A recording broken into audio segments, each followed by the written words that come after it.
In this video, I'm going to show you how to add a printer to NAPS2.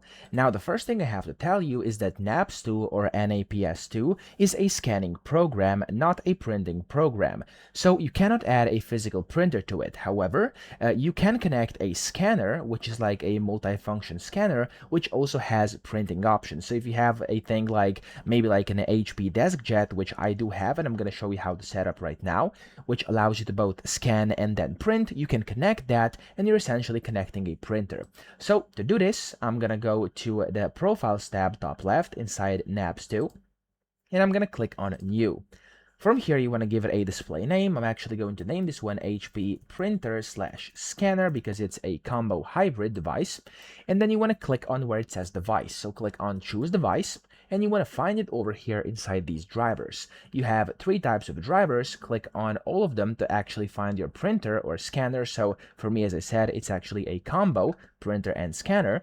So for me, it's inside WIA driver. If you can't see it, make sure your printer or scanner is connected to your computer via cable or Wi-Fi, so internet or cable.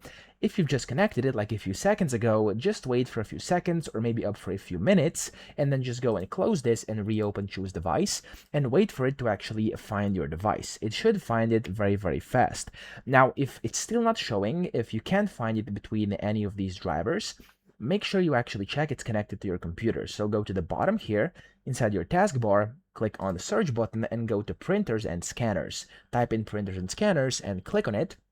And from here, make sure your printer is over here. So for me, the HP DeskJet is here. I can see it inside NAPS2 as well. If you can't, click add device, wait for it, hit add device again and set that up. Usually takes just a few seconds.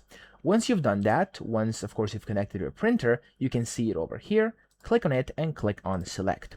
After this, of course, if it's a printer and scanner, you can then go ahead and use predefined settings or use native UI. I'm actually going to use these predefined settings. You can play with these, you can change them if you wanna, and you can also see advanced, there's a bunch of different things, and then simply hit the OK button. Now that way you've successfully added your printer and scanner to NAPS2. Just know that you can't actually print using NAPS2, you can only scan, but of course if you have a printer which is also a scanner, you can use it for scanning in NAPS2. So that's it. I hope this video helped you out. If it did, please subscribe to the channel and help me out as well.